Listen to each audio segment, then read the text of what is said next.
Hello friends. Telegram में GSTR to be reconciliation कैसे करना है उसका कंप्लीट डिटेल वीडियो डेमोन्स्ट्रेट कर रहे हैं। बढ़ते हैं GSTR टू बी रिकन्सिलेशन की ओर। तो GSTR टू बी रिकन्सिलेशन जो है वो ITC ब्लॉक हो जाती है बिजनेसेस की।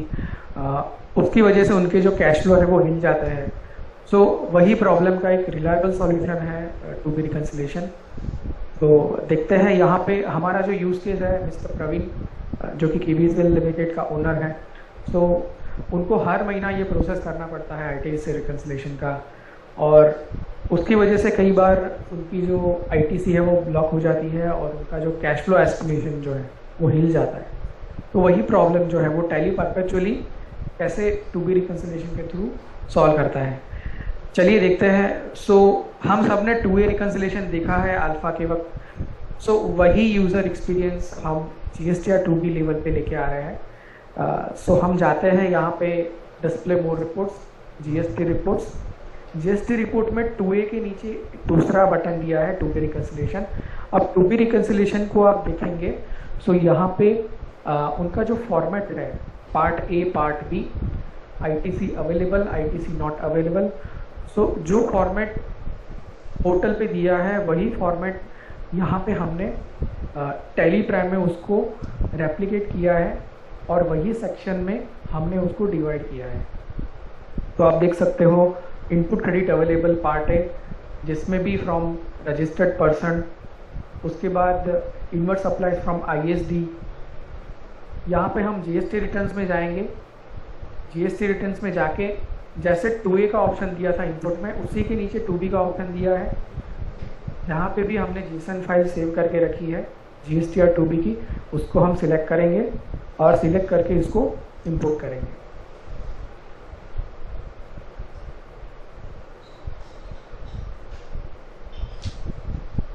तो जैसे ही हमने उसको इंपोर्ट कर लिया, JSON फाइल में जितने भी ट्रांजैक्शंस है उसका काउंटर हमें दिखाई देगा और कितने आ चुके हैं। इंपोर्ट करने के बाद जो भी हमारे सारे ट्रांजैक्शंस हैं वो सारे अनरिकन्साइल्ड बकेट में चले जाएंगे। उसमें भी डिफरेंट कैटेगरीज जो हैं, टोटल 5 कैटेगरीज अवेलेबल है। जो कैटेगरीज हमने GSTR टू बी रिकन्सिलेशन के वक्त देखी थी वही कैटेगरीज हमने GSTR टू बी रिकन्सिलेशन में भी रखी है, ताकि यूजर्स को एक कंसिस्टेंट एक्सपीरियंस मिले। जैसे कि मिसमैच ट्रांजैक्शन हो सकते हैं, उसके बाद कुछ ट्रांजैक्शन सिर्फ बुक्स में ही अवेलेबल हो सकते हैं, कुछ सिर्फ पोर्टल पे ही अवेलेबल रहेंगे, रिटर्न पीरियड में भी मिसमैच हो सकता है। और लास्ट कैटेगरी कुछ ऐसे ट्रांजैक्शन है जो कि हमने एंट्री की है टेलीप्राइम में, पोर्टल में अवेलेबल है लेकिन हमने एक्सक्लूड करके रखे हैं कि शायद इसकी क्रेडिट हम नहीं क्लेम करेंगे। तो वो ट्रांजैक्शन भी यहाँ पे टेलीप्राइम दिखा देगा। उसके बाद हम F5 में जाएंगे और डिटेल भी उसका देखेंगे। सो हमें पता चलेगा कि हर एक कैटेगरी में जैसे ही GST पोर्टल पे detail drill down categorization available है, उसी कैटेगराइजेशन से हमने टू बी रिकन्सिलेशन फॉर्म किया है। यहाँ पे कैटेगरी के अंदर चले जाते हैं तो यहाँ पे हमें कैटेगरी वाइज दिखेगा। अगर हमें सप्लायर वाइज भी देखना है तो सप्लायर वाइज भी देख सकते हैं। जैसे कि सूरज एंटरप्राइज के 14 बिल है लेकिन GST पोर्टल पे 20 बिल्स अवेलेबल है। अगर हमें पार्टी वाइज रिकन्सिलेशन नहीं करना है बट कैटेगरी वाइज करना है कि मुझे सिर्फ कैटेगरी पे फोकस करना है, सो कैटेगरी वाइज भी जो भी यूजर्स है वो देख सकते हैं और रिकन्साइल कर सकते हैं। यहाँ पे एक दूसरा ऑप्शन दिया है जो कि 2B में अवेलेबल है, ITC अवेलेबल, जिसमें यस नो। सो अगर यहाँ पे 2B रिपोर्ट से कुछ रोज के केस में ऐसा हो सकता है कि प्लेस ऑफ सप्लाई डिफरेंट है और बायर का स्टेट जो है वो भी डिफरेंस हो सकता है। सो उस केस में यहाँ पे जो भी टैली यूज़र है वो ITC अवेलेबल जो है उसमें नो जो है ट्रैक कर सकता है और टेलीप्राइम वो ट्रैक करेगा कि ये पर्टिकुलर बिल जो है उसकी ITC हमें नहीं मिलेगी।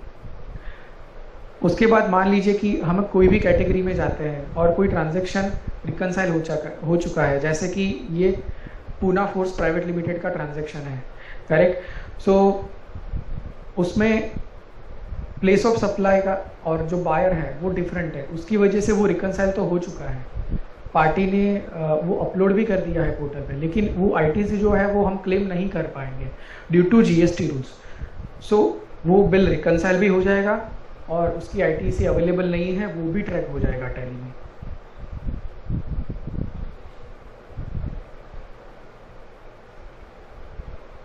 सो यहाँ पे हम डिटेल ट्रांजैक्शन लेवल पे भी जा सकते हैं, जैसे कि मिसमैच है, फिर सिर्फ अवेलेबल ऑनलाइन बुक्स है, करेक्ट। अब अल्फा के वक्त जब हमने देखा था तब सबको याद होगा कि जीएसटी स्टेटस करके एक ऑप्शन हमने इंट्रोड्यूस किया है यहाँ पे, जिसमें हमने अल्फा लेवल पे देखा था कि GSTR 2B और GSTR 3B वो दोनों बटन अवेलेबल थे। तो जैसे ही हमने GSTR 2B ऐड कर दिया, तो GSTR 2A के नीचे GSTR 2B का बटन भी ऐड कर दिया है जीएसटी स्टेटस के लिए। सो अब यूज़र्स जो है वो जीएसटी स्टेटस भी डिफाइन कर सकते हैं GSTR 2B रिपोर्ट में जाके। उसी तरीके से हमने जीएसटी रिटर्न इफेक्टिव डेट के ऑप्शन देखे थे अल्फा के वक्त, जिसमें हमने 2A और 3B के दोनों ऑप्शन यहाँ पे देखे थे जब हमने GSTR 2A रिकन्सिलिएशन बहुत डिटेल में समझा था।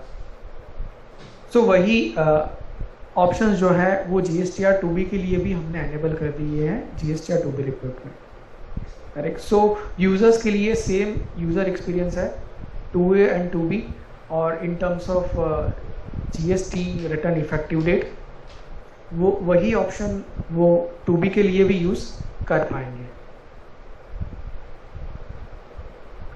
सो यहाँ पे हम कैटेगरी वाइज में अगर चले जाते हैं, सो एक ट्रांजैक्शन जो मेरा है सूरज एंटरप्राइज के साथ वो रिकनसाइल हो चुका है। यहाँ पे हम रिलेटेड रिपोर्ट्स में जाएंगे। रिलेटेड रिपोर्ट्स के अंदर GST portal view of invoice का एक बटन है। जैसे ही वो ऑप्शन में जाएंगे, सो इस स्क्रीन पे अगर आप देखेंगे तो हमने जो भी एंट्री की है वो आपको ब्लैक फॉन्ट में दिख रही है और जो भी वैल्यूज़ है वो भी ब्लैक में दिख रही है। अगर मुझे इस ट्रांजैक्शन के अंदर ही जाके देखना है कि GSTR 2B में पर्टिकुलर ये ट्रांजैक्शन का क्या स्टेटस है, मतलब कि GSTR 2B में ये ट्रांजैक्शन रिकनसाइल हो चुका है तो 2B का वैल्यूज़ क्या दिखा रहा है, तो वो भी वैल्यू जो है वो हम पोर्टल व्यू में जाके देख सकते हैं।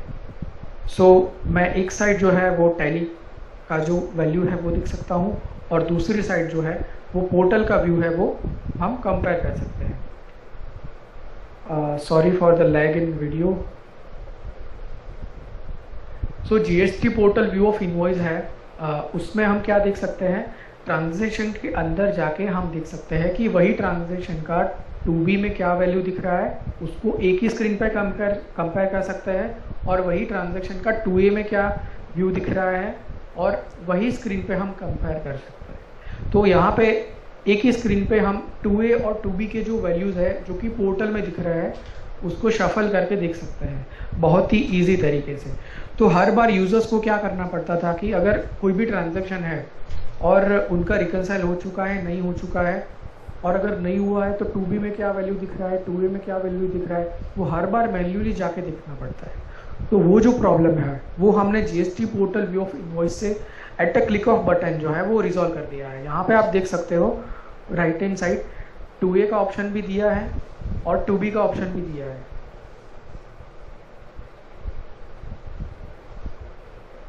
So GST portal view of invoice है वो किसी भी ट्रांजैक्शन के लिए 360 डिग्री व्यू बनने वाला है रिलीज 3 में।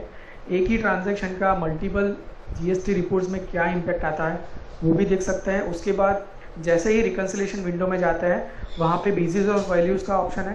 बेसिस ऑफ वैल्यूज़ में जाएंगे तो जो भी हमारी मिसमैच कैटेगरी है वो सारी कैटेगरीज हम यहाँ पे फिल्टर कर सकते हैं बेसिस ऑफ वैल्यूज़ पे।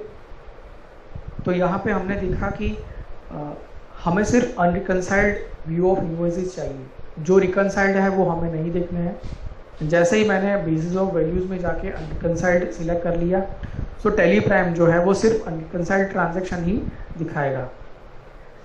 यहाँ पे गौर करने वाली एक और बात भी है, यही विंडो पे सेव व्यू का ऑप्शन दिख रहा है। तो अगर किसी भी यूज़र को ये सेव व्यू करके रखना है तो उनको रियल टाइम बेसिस पे जितने भी अनरिकनसाइल्ड या मिसमैच वाले ट्रांजैक्शन है वो गो टू वाले बटन से ही at a click of button मिल सकता है।